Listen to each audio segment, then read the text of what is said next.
Hey everybody. Just a real quick update, one last sharing of information for everybody to kind of find out what you need to do for our final preparations as we're getting ready to get on a bus in just about a week now to head off to Colorado. So I just got a little bit to share with you, um, and bear with me as I'm trying to figure out how to make sure I do all of this right. So, ooh, I shared my whole screen. Let's not do that. That was a bit much, huh? All right, sorry, moving forward. And that's not even what I wanted to do either.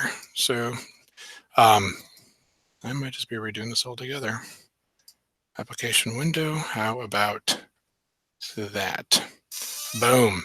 All right, so these are all pictures that you're going to be seeing in just a few weeks. This first site here is Mills Lake, which is where we're going to be hiking. It's our first destination. We'll be getting there on Sunday, the 28th of July. So that's where we're going to actually have mass and lunch. So just so you have something to look forward to.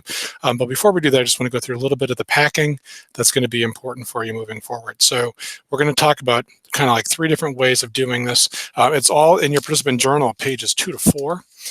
So if you look through and you're right at the beginning there, it gives you a lot of directions about what to do. I just want to go through and explain this. So if you have any questions, maybe this will answer it. And there's going to be contact information at the end of this, so you can get a hold of me if you have specific questions about that. But you're going to be packing for Friday night. We will be staying at a church on Friday night, not a hotel. So we're just packing for that one overnight.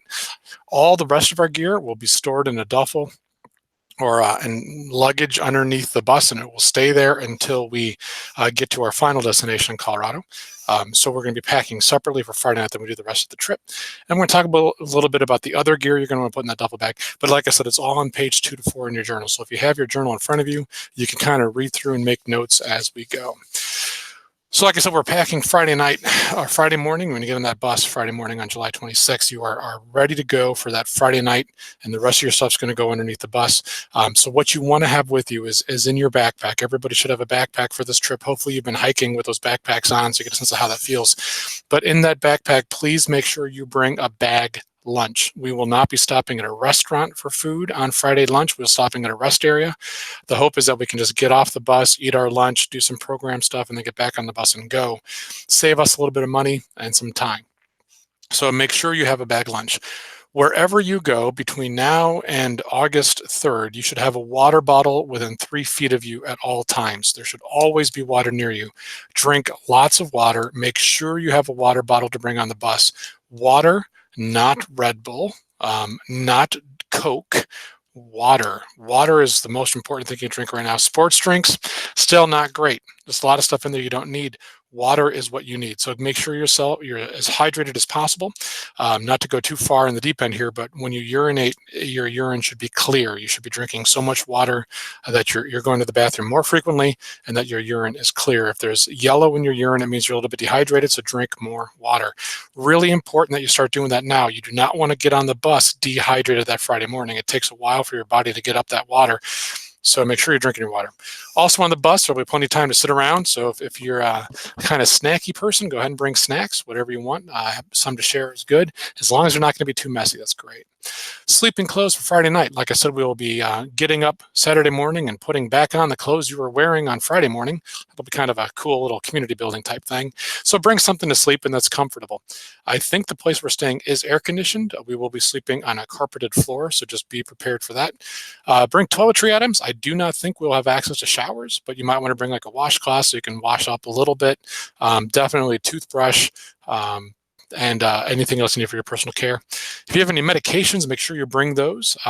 You'll be giving those to your squad leader when you get there. If possible, just make sure you have those in the original container so they know when you will need to have access to your medications. We do not let minors keep medications on them on overnight trips, but they will. If you have medications, make sure they're in an individual, unique, original container that says when you need to have them available and what's in there, and your group leader should be able to help you out with that.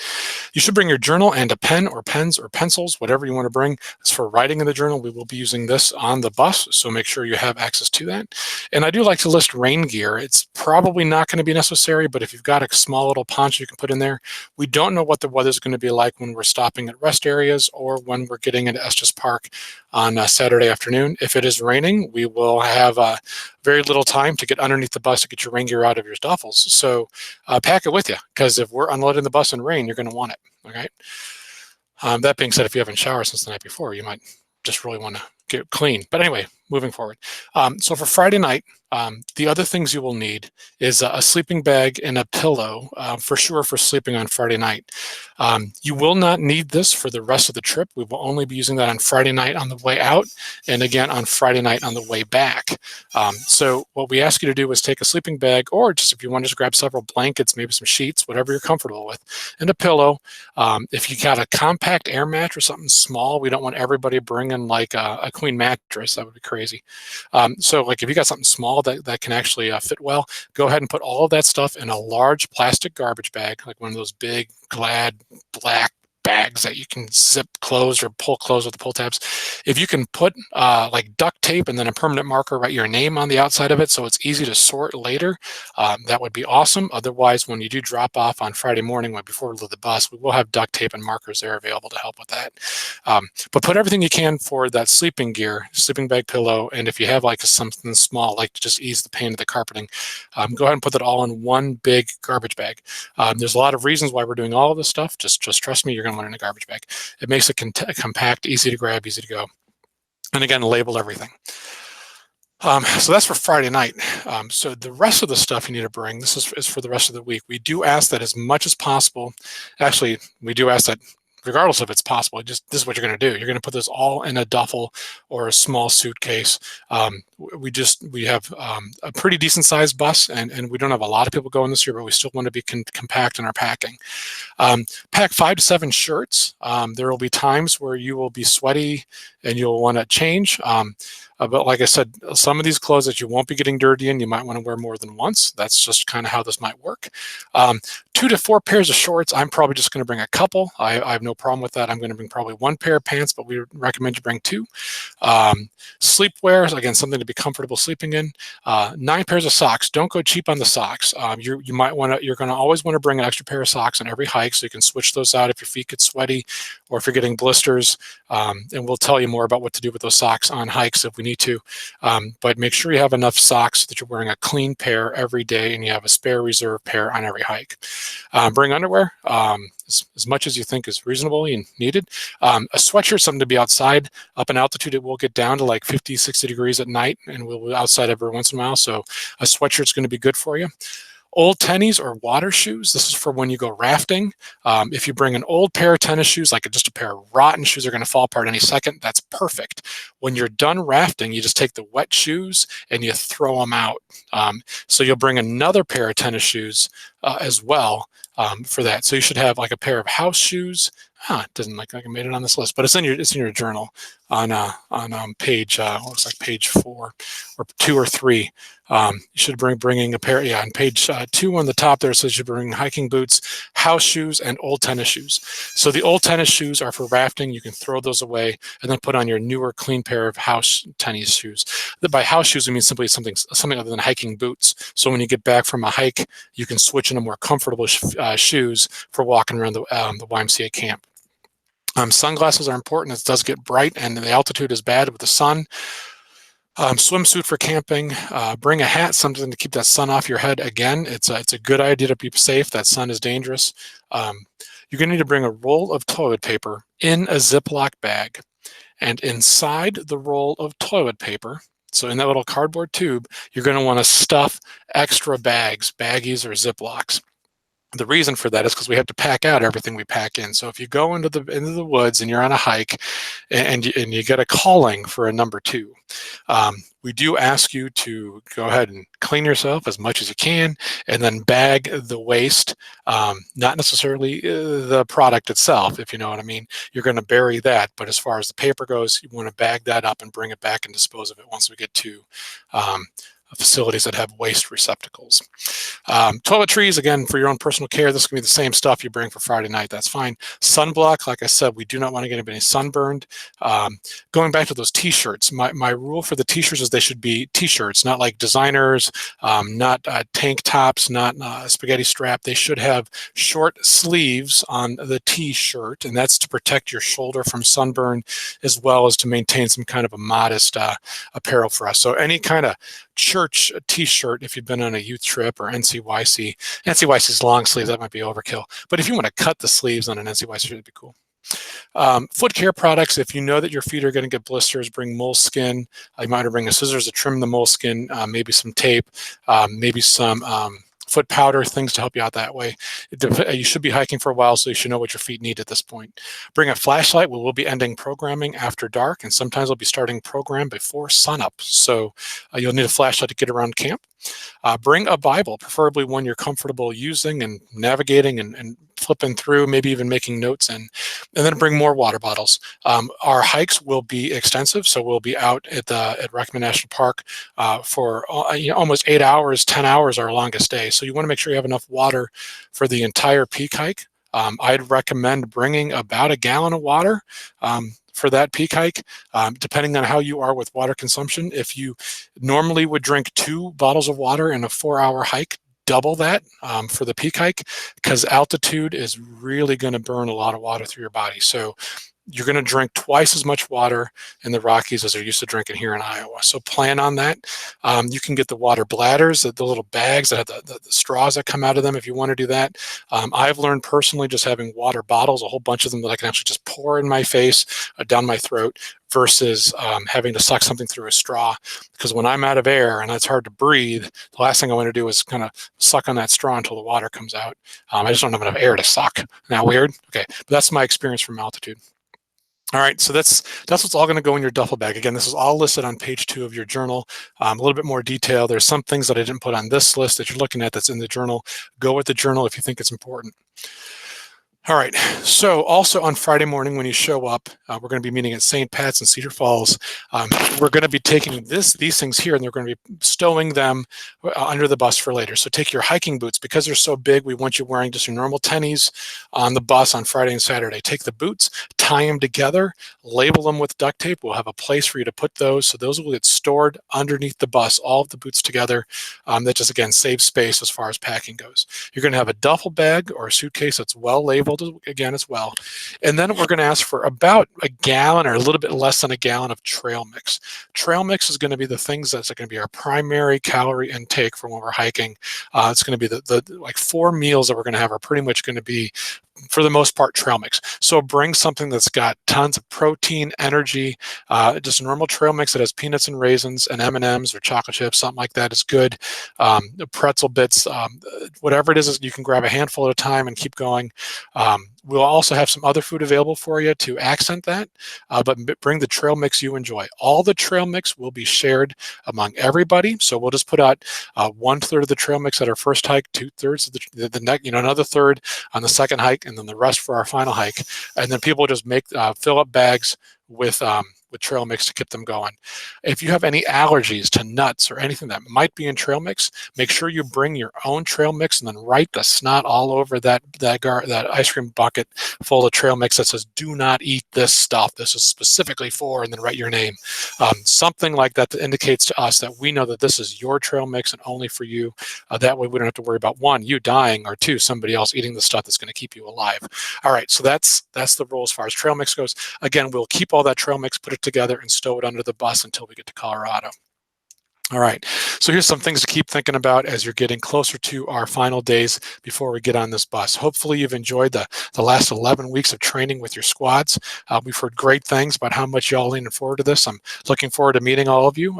Father Greg, Dacy, and I have been praying for all of you and kind of getting ourselves ready and cheering on for this amazing experience that we're about to have together. So as we're getting close, just a few things you might want to focus on. Number 1, get lots of sleep. Get your body as healthy as you can. So keep yourself rested, keep your immune systems going. Like I said, drink lots of water. So take care of yourself physically. So, mentally, you're going to want to go through that journal again. Pages 9 to 53 have a lot of stuff about our church that you're going to want to know before you get on the bus. I'm just saying this is going to make your experience easier and more fruitful if you have a competent functional knowledge of all that stuff in pages 9 to 53. Do you have to memorize every word? No. If you did memorize every word, would it be good? Yeah, it would help. All right, so just go through that journal, like page 9 to 50, the page through it all. Pay special attention to those scripture passages at the bottom. That's like scripture worth learning, or whatever that phrase is, worth knowing. Read through it and kind of familiarize yourself with those again. Kind of go through them and see if you can remember chapter and verse. Just make yourself familiar with those. It's going to be helpful for your trip as well. But maybe spend some time reading other stories. Maybe go to some of these passages and read what happens in the Bible before and after. So here we are with ask and it will be given to you, seek and you will find. It's on page 11, Matthew 7:7. Well, read why is Jesus telling his apostles this? What's going on in the midst of that story. So maybe you want to kind of page through and just do some more time just kind of familiarizing yourself with Scripture. Pray. Just make sure you're calming your heart and getting guidance from the Holy Spirit to whisper in your soul and get you prepared for what's going to be a pretty life-changing experience. And then get yourself pumped up. I mean, this is going to be 9 days that you will talk about in 10 years. I mean, this is one of the cool things that I've learned is as we do this trip, is how much feedback we hear from people 10 years later about what they still remember in detail about the time they went to Colorado for our Life on the Edge experience. So I just want you to know we're excited about this. We do believe that we are putting a lot of energy into it because it's going to change our lives. I think we're excited about seeing you and meeting you and challenging you for these 9 days that we're going to be together. So get pumped. We're going to need all the strength you've got, and we need you to be healthy and ready to go. Here's just the important logistics information. So like I said, we're going to be meeting at St. Patrick, Cedar Falls. And that's where we're going to be departing from, and that's where we're going to be returning to. So the Friday, the 26th, I'm going to be there at 7 o'clock.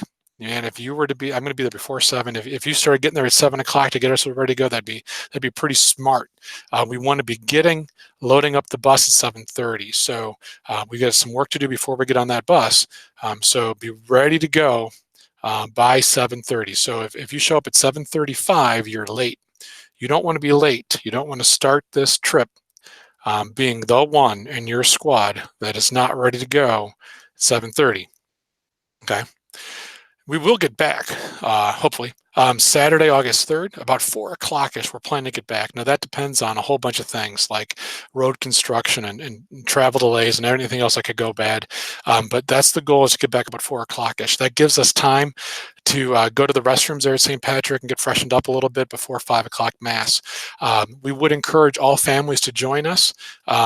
You can show up as early as 4:15, 4:30. We'll try to have a space where we can all gather together with the families before we go up for Mass at 5 o'clock. And then please join us for Mass at 5, and then you'll be dismissed after Mass to go about making a difference in the lives of your communities. So that's our trip. And then here's some other things to keep in mind. So for parents who are watching this, hopefully you're watching this over the shoulder of your young people who are going, we do plan to send out daily updates. In the past, I've been able to put together a real quick video summary of each day, just doing some video highlights of what's going on in the trip and posting that to YouTube. And then I send an email out with a link to that little brief video. I don't know if I'll be able to do all the video stuff this year, but I do plan to do a daily email update. So if you'd like to receive those email updates, just all you got to do is shoot me an email at k.feyen, F-E-Y-E-N, at dbqarch.org, and then just say, like, make the message like sign me up, or I want to hear more about LOTEC, or whatever. Just let me know that you're sending the email to be in to get those email updates. There's only so many of us. I should be able to track it without any problems. And then again, if you have any questions or concerns about the trip, make sure you send an email about that too, just so we're aware. I think most of your squad captains, the people who are in charge of your squads, know all the stuff they need to know about you. But it's just helpful for us at the leadership level to kind of be aware of things. So if there's any concerns or questions, feel free to, again, contact me in the next few days at that email, and I'll do my best to get back to you as quick as I can. And then to send out those daily updates as much as I can on the trip as well. Now, while we're there, getting a hold of us is going to be tough. Cell reception is very minimal, so even while we're at the camp, you may not be able to get a text through to your child. You might not be able to get a phone call through to your child, and frankly, we're going to be quite busy. So if you're expecting to hear from your kid every day, you might want to reduce those expectations. There's a good chance you won't be able to talk to your son or daughter every day. If there's something you need to get a hold of, an emergency to get them some feedback, I'd recommend you contact the YMCA of the Rockies, and they will let us know, get us a message when we get back to that site. We'll be there every night while we're in Colorado. You can try my cell number. I will be checking messages, text messages all the time. I'll also be checking email when we're there. We do have very light Wi-Fi, so that'll be possible for me to be able to check emails. Again, we're not trying to say that our young people cannot communicate back home. Again, we're totally okay with that because this is part of the process for them. But we can't guarantee that everybody will be able to. So it might take us 24 hours to get back to you in case of emergency. Keep trying my cell, and I'll call you as soon as I am capable, as soon as we get reception. So I know that within the park, reception is very, very, very, very limited. All right. Well, like I said, I'm looking forward to meeting all of you for the first time in like 10 days, less than that. Father Greg Ball, Daisy Waldron, and myself are the leadership team, and we've been working hard and praying hard for the success of this experience. And we're just stoked to be able to offer this one more time for the young people of the Archdiocese of Dubuque. So I just want you to know one more thing. You are going on this trip because your squad leaders, your youth ministry leaders see something special in you. They invited you to do this. They didn't invite everybody. They invited you because they think you've got something. And we're going to spend some time together in Colorado. We're going to dive deep into who you are and what your strengths are. And we're going to find those strengths, and we're going to make them stronger than you ever thought possible. So get yourself ready to be just an amazing disciple of Jesus, somebody who can know God and love God and serve the world so much stronger than you ever thought possible. So looking forward to meeting you and seeing you grow. Any questions, shoot me an email. Looking forward to meeting y'all, and I will see you all on the morning of Friday, July 26th, before 7:30 a.m. All right. Thanks, everyone. Have a great day.